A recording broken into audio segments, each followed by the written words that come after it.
Shalom a todos, meu nome é Vinícius. Eu venho aqui fazer um breve vídeo para poder falar um pouquinho sobre o mapa cabalístico que o Moré André Klein fez para mim. É um mapa muito trabalhado, que envolve muita dedicação e que tem me ajudado muito a tomar algumas decisões, questionamentos da nossa vida e o início de quais caminhos a gente poderia estar iniciando, quais caminhos a gente deveria estar evitando para que a gente se torne pessoas melhores. Eu venho aqui rapidamente só notificar as pessoas que quiserem estar se juntando a ele para poder fazer esse tipo de mapa para conhecimento próprio mesmo. Eu super indico, é um trabalho de excelente qualidade e eu acredito que vocês vão estar agregando muito para as suas vidas, para as suas almas.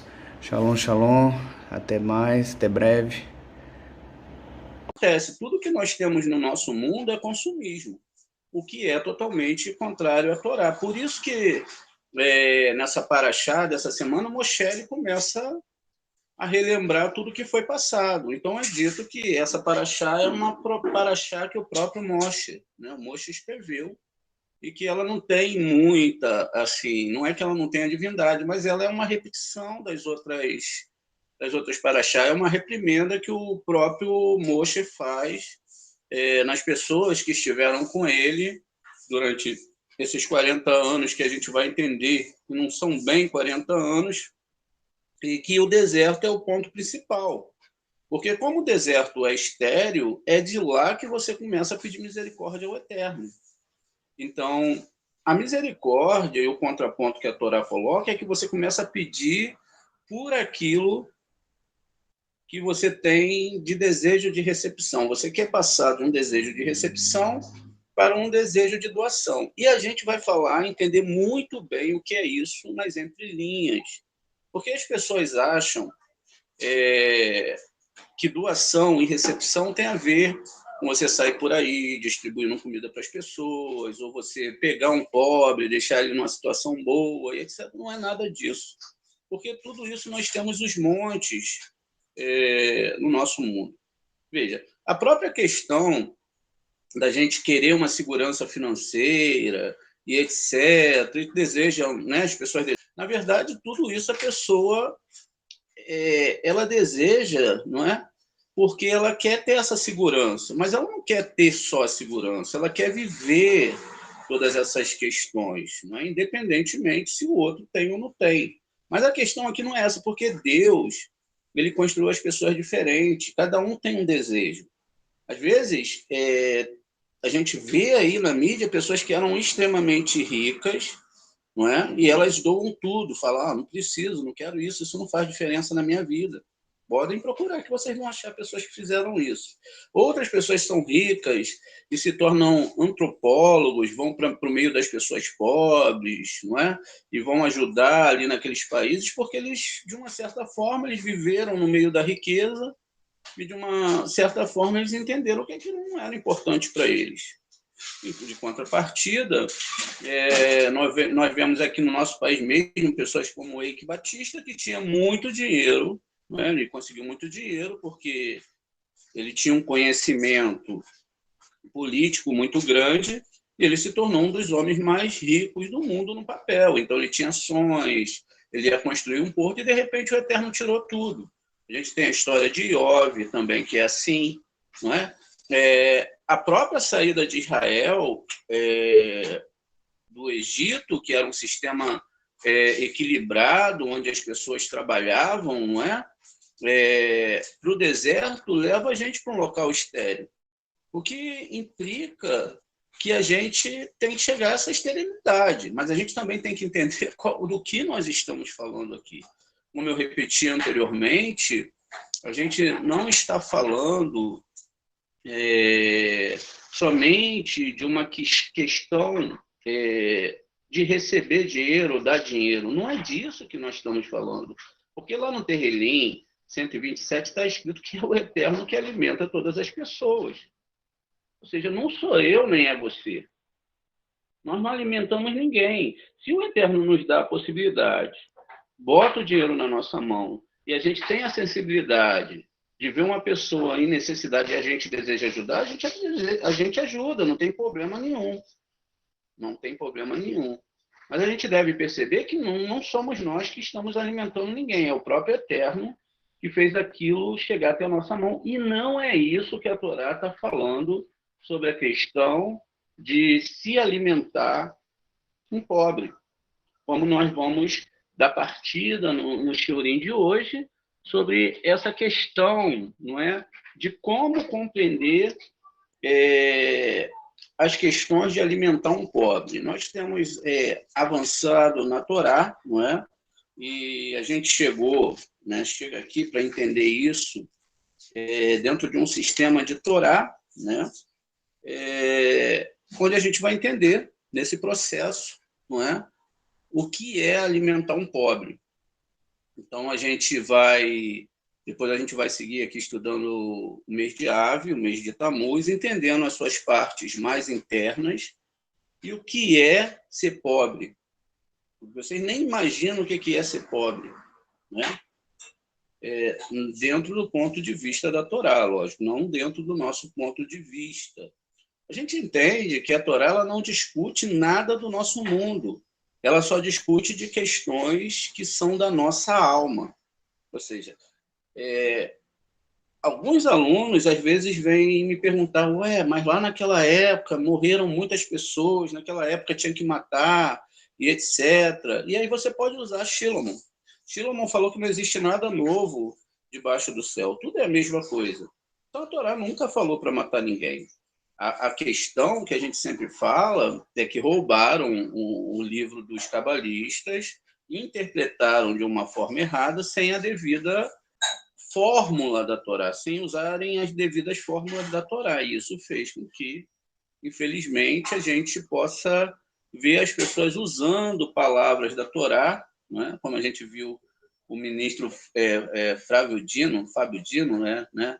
Ele falando de algumas passagens da Torá, falando do grande general Moshe, mas sempre trazendo a questão para dentro de uma área política e que não tem nada a ver. Ainda que eu acho muito bacana, porque isso pode despertar nas pessoas elas darem uma olhada ali na Torá.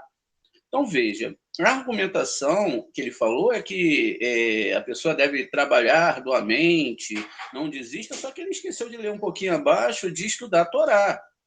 Então, quando a Torá fala essas questões, ela não está falando dessas questões desse mundo, ela está falando dessa construção interna. E tudo que é construído internamente, você não pode pegar com a sua mão, não é palpável. Não é palpável. A felicidade não é palpável. O eterno, ele não é palpável.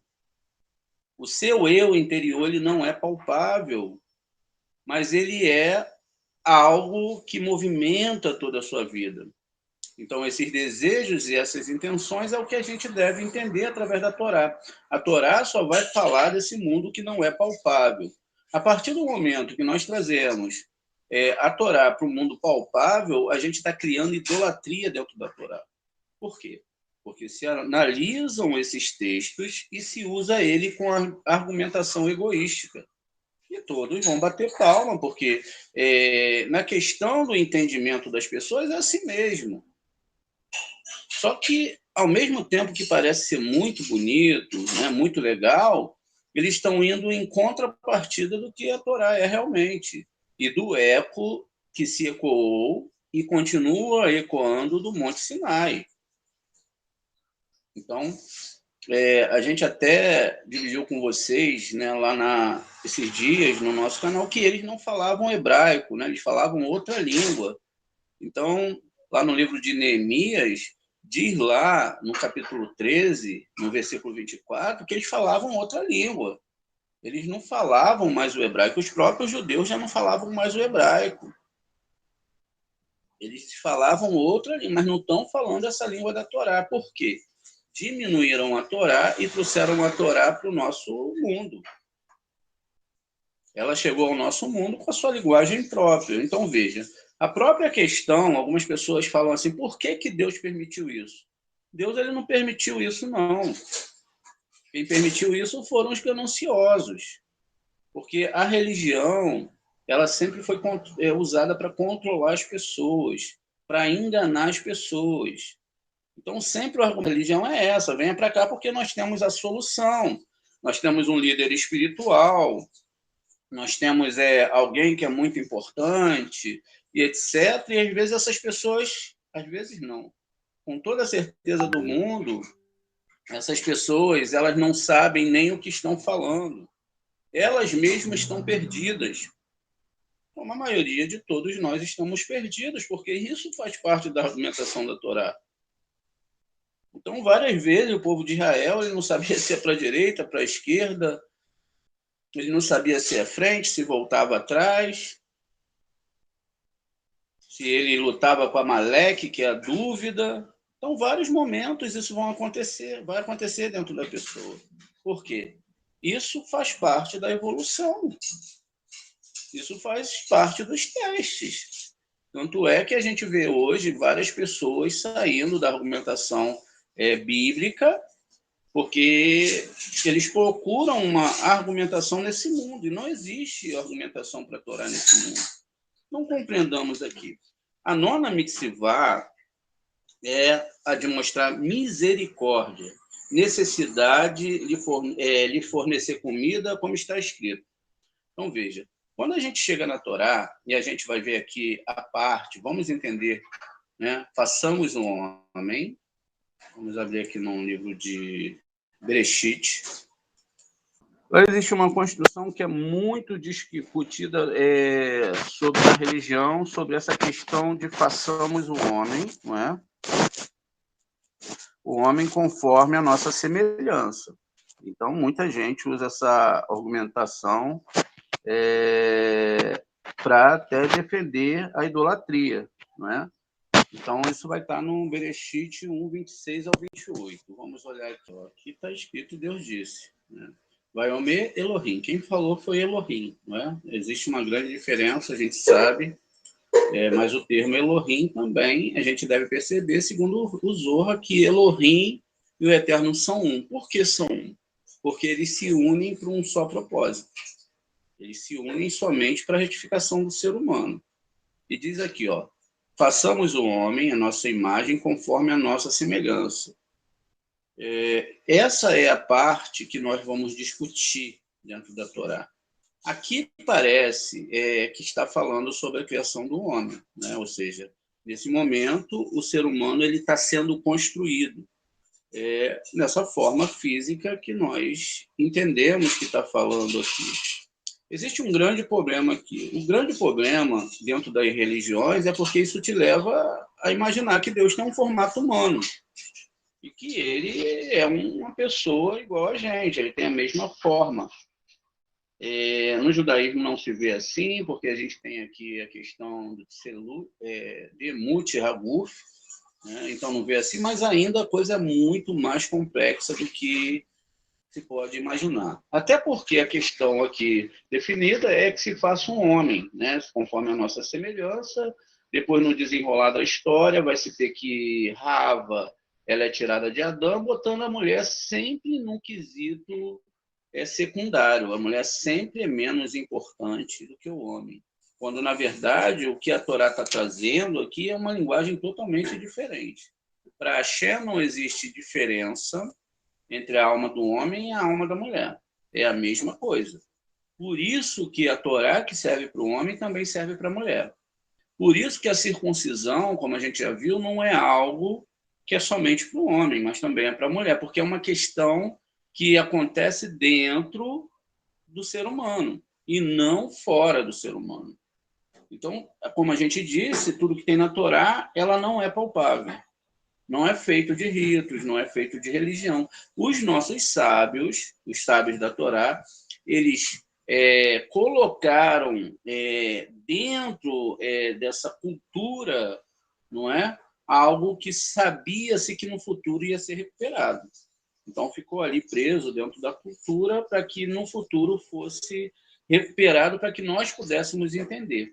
Quem foi que trouxe esse entendimento foi o Ari, né, o Shimon Bar Yochai, depois o Ari trouxe essa linguagem. Não era que o Ari era o homem mais entendido de Kabbalah, mas ele tinha uma ligação espiritual muito maior do que dos outros homens. Então, por isso, ele é chamado de um Mashiach ben Yosef, ou seja, ele abriu os portais de Yesod para que a gente pudesse chegar a esse entendimento. Depois veio o Baal HaSulam. Baal HaSulam é senhor e senhor da escada.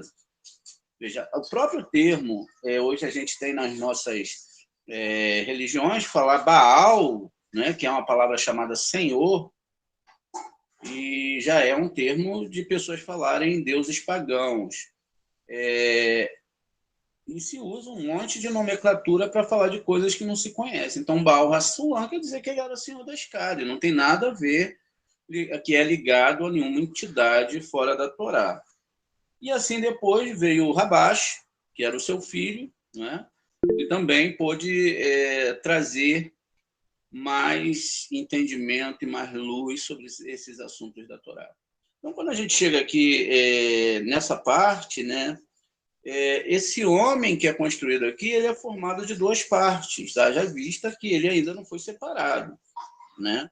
Que é chamado de macho e fêmea, ou seja, esse homem aqui, ele era formado dessas duas partes e, por enquanto, ele não tinha a possibilidade de se separar, pois ele era um hermafrodita, ou um andrógeno. Era uma pessoa que tinha duas forças sexuais dentro de si, que não devem ser muito entendidas como dessa forma, mas simplesmente uma metáfora para que isso possa ir à frente. Então, no caso aqui, a nossa imagem, como está dizendo aqui, não é? Olha, a nossa imagem aqui vai se referir às pessoas ricas. E nossa semelhança vai se referir a pessoas pobres. Vamos construir. Então, um homem eram duas forças, masculina e feminina. A primeira, que se refere à imagem, refere-se a ricos, né?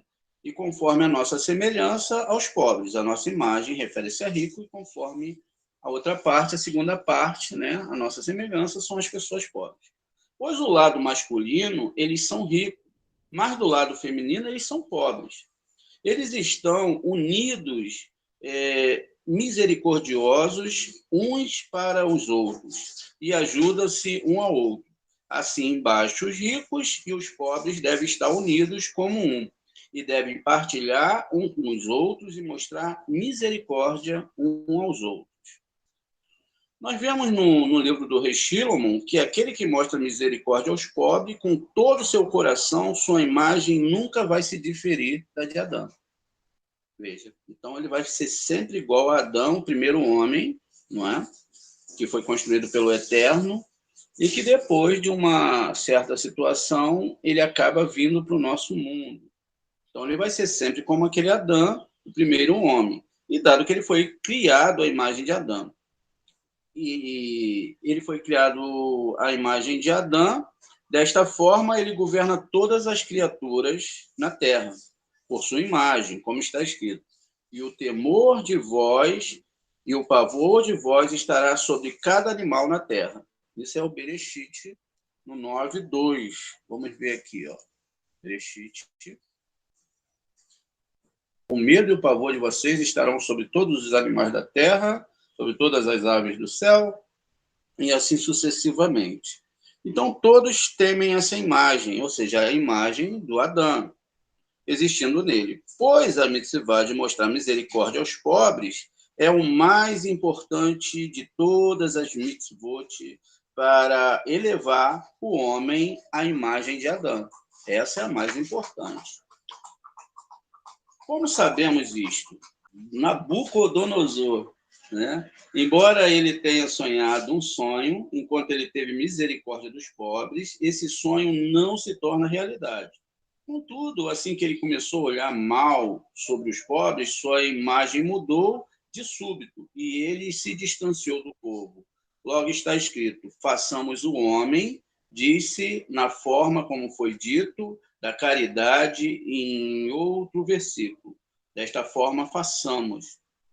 É o mesmo que caridade. Então, como a gente viu no versículo passado.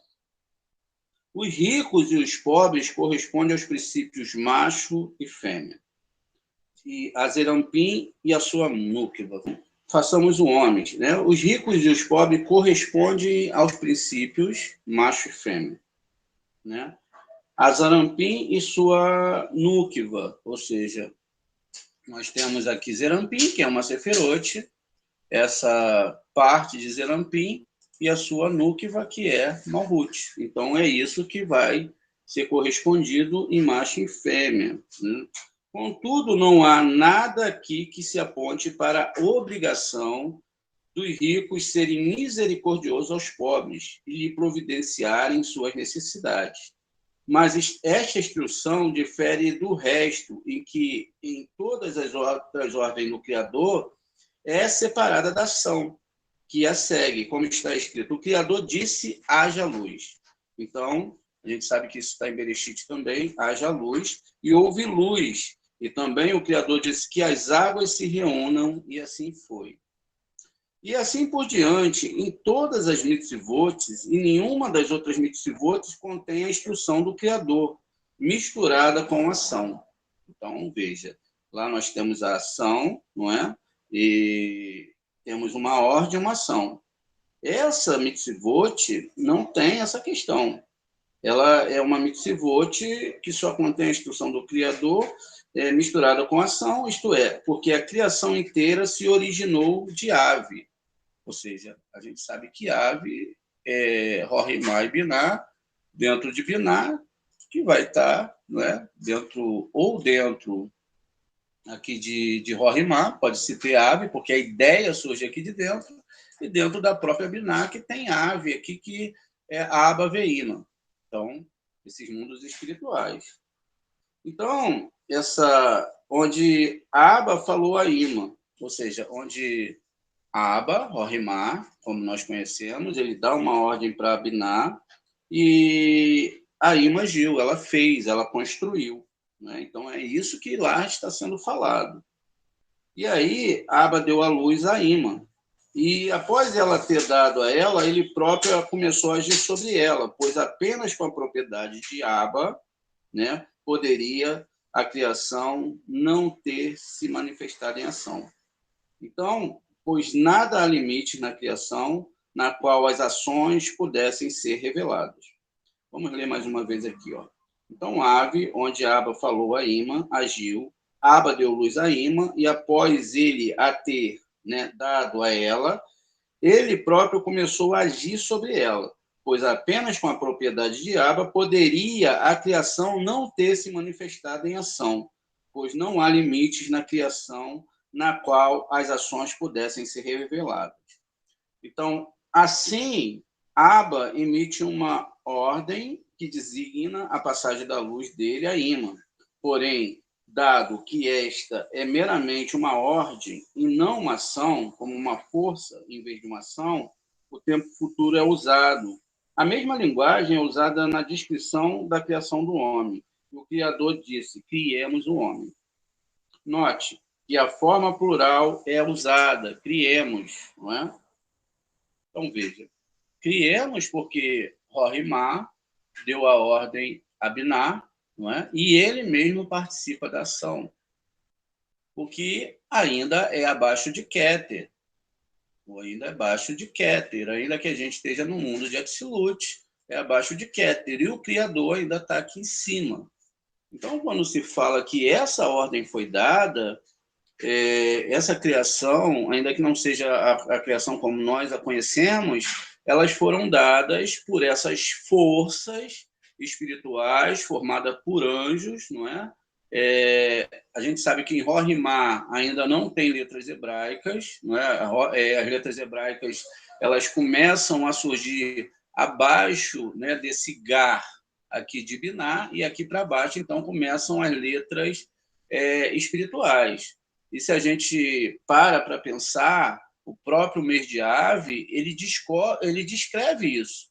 né? Porque no mês de ave a gente tem, como a gente vai ver, a palavra ave, ó, o Aleph Beit sendo descrito aqui, ó. Então, o Aba, né, como a pessoa queira colocar.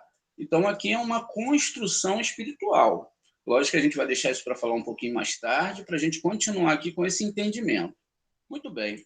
Nessa construção, então, que a gente vê que Deus falou para formar os homens, né, e criemos, etc., a ordem já saiu lá do Eterno há muito e muito tempo, e segundo o Zohar, o Eterno nem sabe, né, aí fazendo uma comparação, nem sabe que a gente existe. Dentro desse pequeno grão de mostarda aqui em frente ao mar, o Eterno envolve tudo, toda a criação, e ele, assim, logicamente, ele nem sabe que a gente existe, como se fosse uma célula no nosso corpo, mal comparando. E aí, assim, a gente começa a entender toda essa questão da Torá. Então, antes da criação do mundo de Atzilut, chamado mundo da correção, que é esse que a gente acabou de falar, né, esse mundo aqui da correção, torna-se uma ação conhecida como Shevirat Hakelim. Deixa eu escrever aqui, se vocês quiserem copiar. Então, toma-se essa ação chamada Shevirat Hakelim, ou Hakelim, né? E isso é chamado das quebras, exatamente a quebra dos vasos, né, no mundo de Nekudim. O mundo de Nekudim, ele está ligado exatamente a esses mundos espirituais, que são as Nekudotes que nós usamos na descrição da Torá. Então, quando a gente pega a Torá, a gente vai ver os textos sagrados, a gente tem que ter a ideia de que todos os sinais abaixo, né, estão em nível de Nefesh, né? Então, o que está aqui embaixo é chamado de Nefesh, o mundo de Nefesh, o mundo do nosso nível. As Nekudotes que estão no centro representam Urua, e as superiores vão representar a Neshama. Então, veja, elas têm as suas próprias construções, e cada uma dessas Sefirot, cada uma dessas Nekudotes, elas vão representar uma Sefirot na nossa árvore, da construção da árvore sefirótica. A construção da árvore sefirótica não quer dizer que você tenha que pegar uma árvore e construir ela aqui, assim como algo metafórico. Isso é algo interno. Então, acontece que os mundos espirituais está escrito: o Criador continua a criar e a destruir mundos até que ele criou o mundo de Atzilut. Então, até chegar nesse mundo de Atzilut, ele criou e destruiu muitos mundos. E ele disse para ele parar de estender os limites abaixo no que ele foi criado. Isso está em Bereshit Rabá 3:7. A quebra dos vasos foi essencial, pois ela foi a única oportunidade de misturar essas propriedades egoístas e desejos altruístas. Então, veja, quando a gente falou lá em cima da criação de macho e fêmea, a gente está falando da questão da doação e da questão da recepção.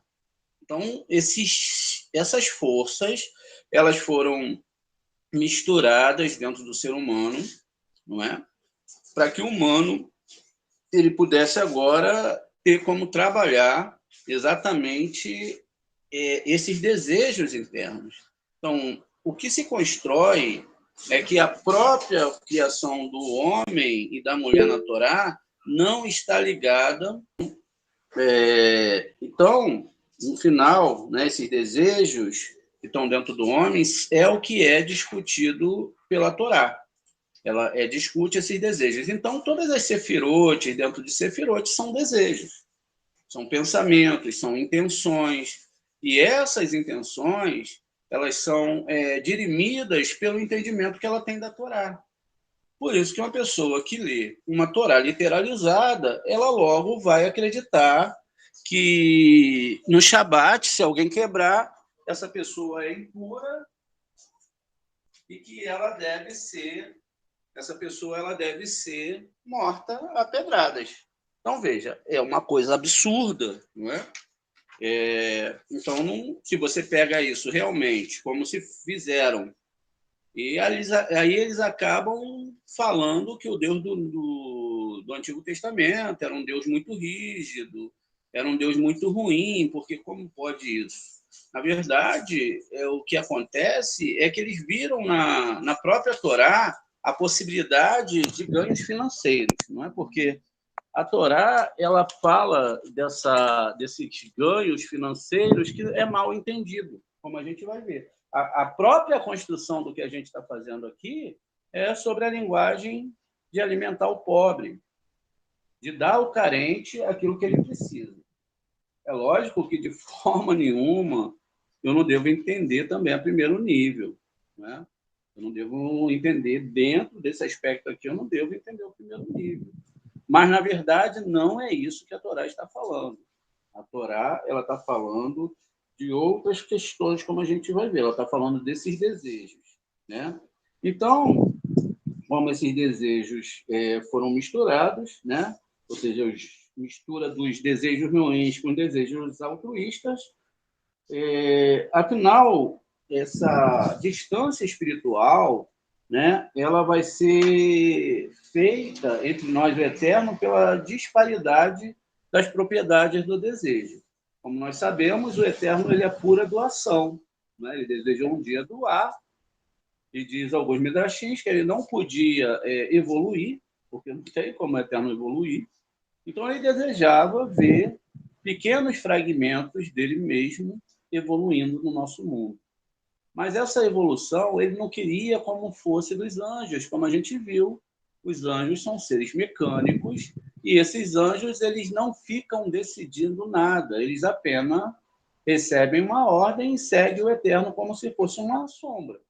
Eles não têm como decidir fazer uma guerra nos céus, ou ferir alguém, ou fazer qualquer coisa se essa pessoa não tiver o merecimento, seja para o bem ou para o mal.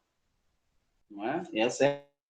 Então, por isso que o egoísmo e o altruísmo são infinitamente remotos um do outro, ou seja, são distantes um do outro. Todavia, se isso é assim, como é possível o egoísmo ser corrigido? Como que a gente pode corrigir? Como pode ser tais propriedades ou até noções da existência e de desejo altruísta serem apresentados ao homem?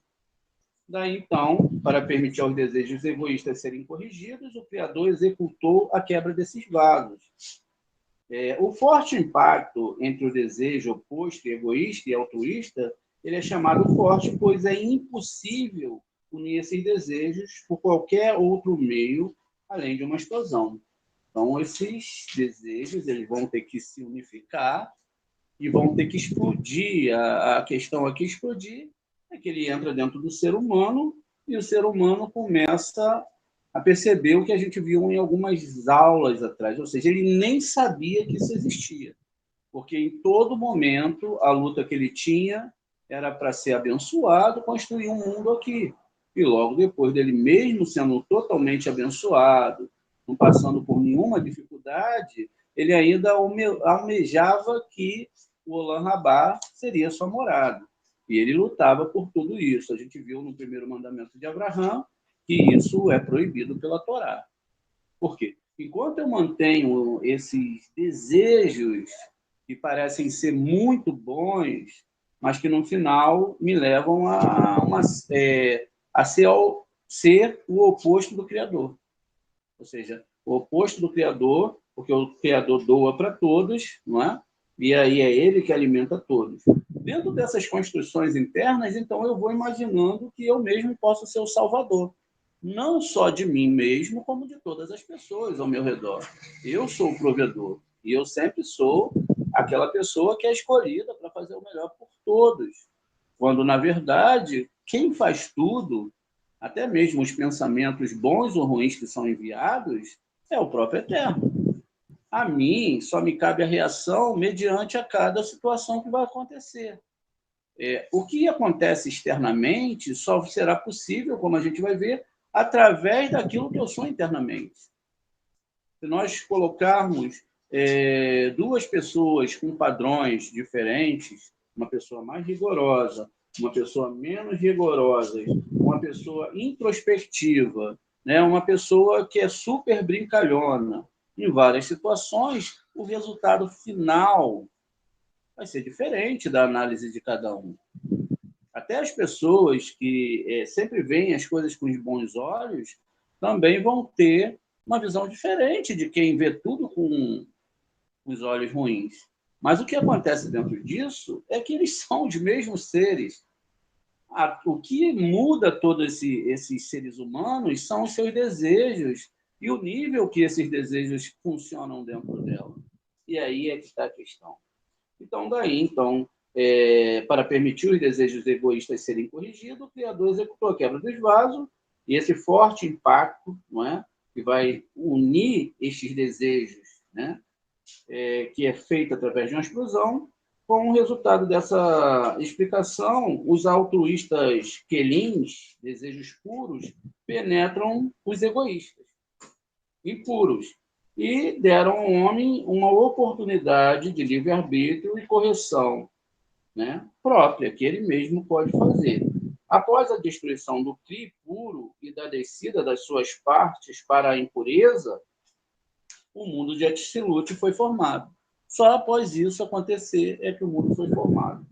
De todos os desejos misturados, o mundo de Atzilut selecionou apenas os altruístas, anexou a si mesmo, corrigiu-os e encheu-os com luz. Destas partes corrigidas, ele fez o mundo de Biá. Ou seja, quando ele corrigiu tudo isso, ele fez o mundo de Etzirá, não é? Beriá, perdão, e Etzirá e Asiá, que é o nosso mundo.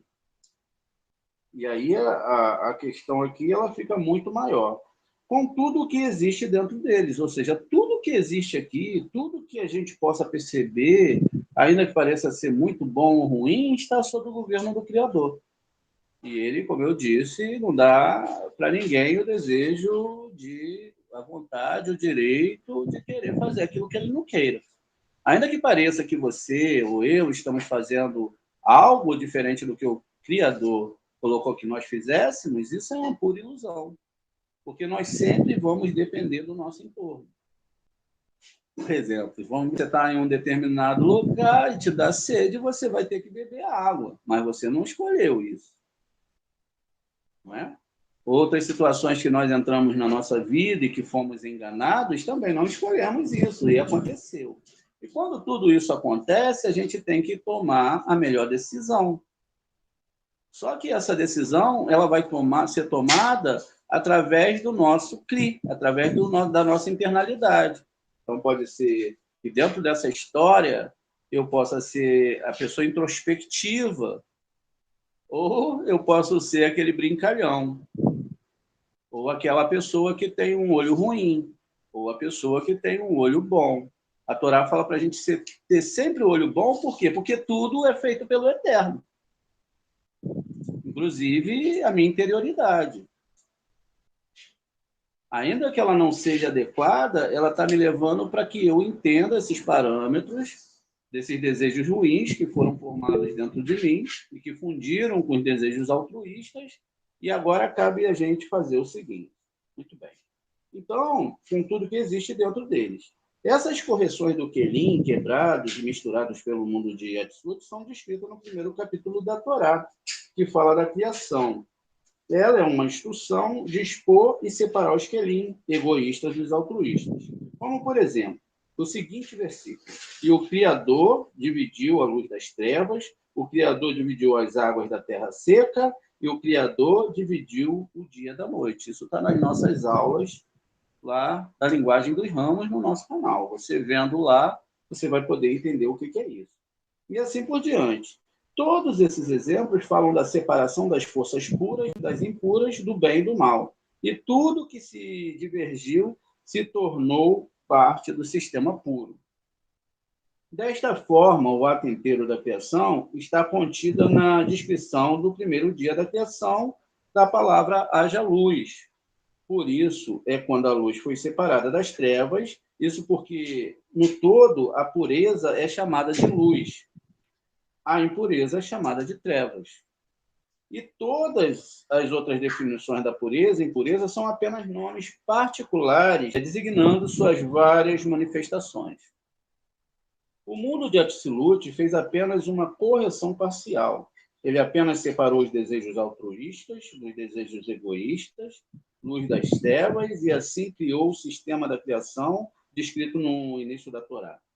Contudo, isso não completa a correção, pois trevas e impureza estão simplesmente separadas de participar da criação, mas permaneceu absolutamente não corrigidas. Elas estão simplesmente separadas como uma parte inteiramente desnecessária. E isso desafia completamente a perfeição do Criador, que criou tudo, incluindo as trevas, para seu objetivo final. Além do mais, a correção termina especificamente com a correção das trevas, como é dito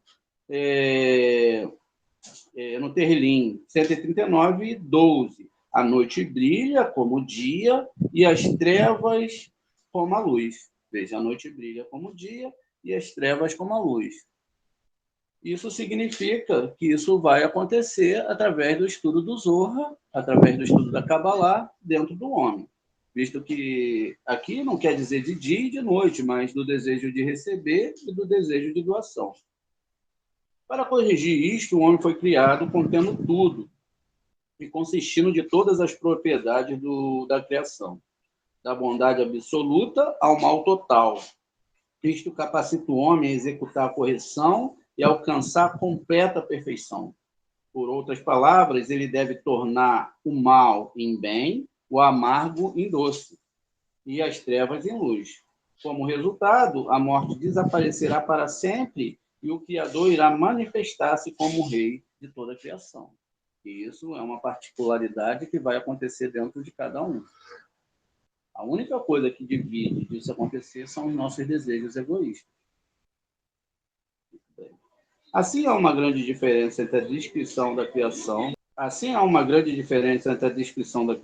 criação do homem e de todas as outras criaturas, a partes da criação. Aqui a ação em si mesmo foi misturada com as instruções, pois as descrições vêm de Ima, ou seja, de Biná, não de Aba, que disse: criemos o homem, juntamente com Malhut do mundo de Atzilut. Então, Malhut, a razão para isso é que Malhut inclui tudo, pois ele também dá à luz e sustenta as forças impuras, para impedir elas de desaparecerem do mundo. Pois, tal como todos os outros elementos da criação, as forças impuras não podem existir sem luz. Imediatamente desaparecem se elas não têm essa luz. Está escrito a este respeito: seus pés descem à morte, pois as forças impuras recebem uma minúscula centelha de luz para sustentar a sua existência. A gente viu isso na aula da letra Kuf, né, que a letra Kuf é a única letra que ela vem com a perna lá embaixo e ela, então, traz a luz para forças impuras, que nós chamamos de Ner Darkik. Vamos ver, só para a gente compreender que tudo vem do Criador. Então, a letra Kuf, ela tem aquela perna que se estende, não é? Abaixo, ó. E ela vai ser a responsável por alimentar todas as forças impuras. Ela desce abaixo da letra Tav, aqui, ó, e somente a pontinha dela vai abaixo da letra Tav, e ela, então, vai alimentar as forças impuras, e sem essa força, as forças impuras não sobreviveriam. O que são as forças impuras? As forças impuras são todos os desejos egoístas que existem dentro do ser humano. E é lógico que existem forças antagônicas à Torá, descritas aqui também. Muito bem. Então, por isso que Malhut é chamada de Asiá, ou seja, mundo da ação, pois ela se espalha e governa a criação inteira. Ela também é chamada de trevas, pois ela brilha como uma centelha de luz para suster as trevas e o mal. Assim, quando o Ima se une a Malhut, a luz e suas propriedades se misturam e ela recebe a propriedade das trevas, das quais ela diz: criamos o homem à nossa imagem e à nossa semelhança. Então, quando chega nessa parte, não é, de que haverá essa fusão dessas trevas, olha, com essa luz, Aí está falando aqui que o homem será criado à imagem e semelhança dos mundos superiores. Ou seja, haverá uma mistura, não é, das propriedades de Biná, onde tem a letra Re, perdão, com a Re de Malhut, e qual a gente vimos que naquele momento iria ser representada por Iude, em uma certa questão que nós analisamos um tempo atrás, numa aula dos 3, 4 dias atrás. Então, essa é a semelhança, a imagem e semelhança de Biná. Então, quando o texto está falando lá sobre essa imagem e semelhança, está falando disso. Então, pois a luz chamada de imagem e as trevas são chamadas de semelhança, veja, a luz é chamada de imagem, nesse caso, não é? E as trevas são chamadas de semelhança. Então, essa mistura que é feita exatamente, né? Certamente, após o fim de Ima se misturar com Malhut, Biná e Malhut, estas duas forças, imagem e semelhança, aparecem nela também como resultado. O homem que foi criado por ela contém estas duas forças, ou seja, imagem e semelhança, que também foram chamados de rico e pobre. Está entendendo? Veja. Também da frase criemos, segue-se que Ima consiste de duas partes, macho e fêmea. Embora Ima seja uma parte masculina, Dá é uma propriedade masculina. Né? Nesse caso, Binar é chamado de masculino. E ela está conectada a Malhut, porque nessa questão aqui, ela doa, e dá é a parte masculina da doação. Né? Mas como ela está dando, ela está no mundo superior, assim como qualquer parte feminina vai ter que dar, né? Recebe de recebe, vai para Gevurah, e Gevurah tem que dar para Tiferet, mas também Tiferet aqui, nesse caso, também é alimentado por resto, e assim sucessivamente, mas não deixa de ter uma parte aqui alimentando, não é? Sempre vai ter uma doação do lado esquerdo, tudo é conectado um no outro.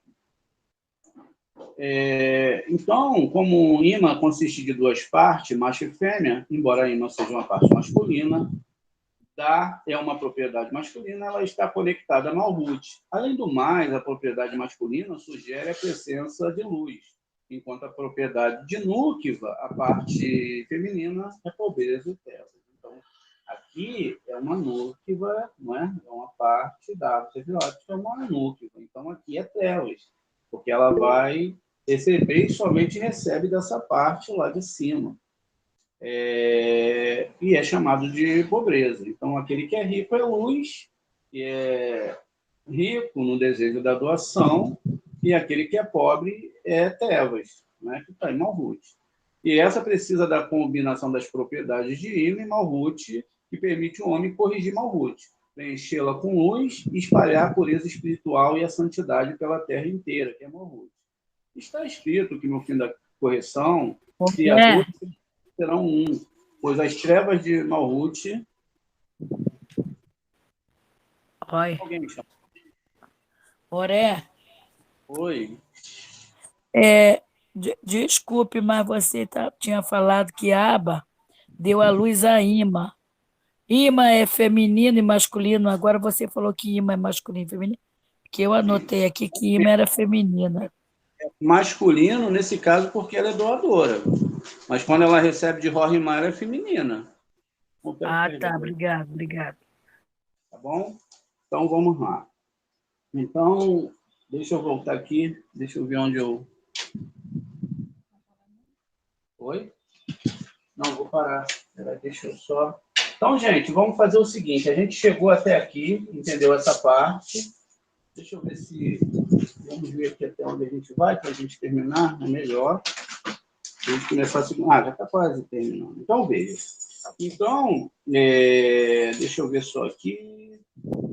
Assim como as propriedades de Malhut, pobreza e trevas. E esta é a precisa combinação das propriedades de Ima e Malhut, que permite o homem corrigir Malhut, preenchê-la com luz e espalhar a pureza espiritual e a santidade na terra inteira.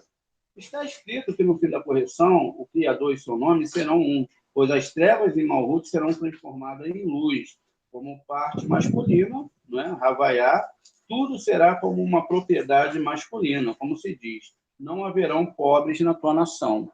Ou seja, todo mundo vão alcançar essa correção.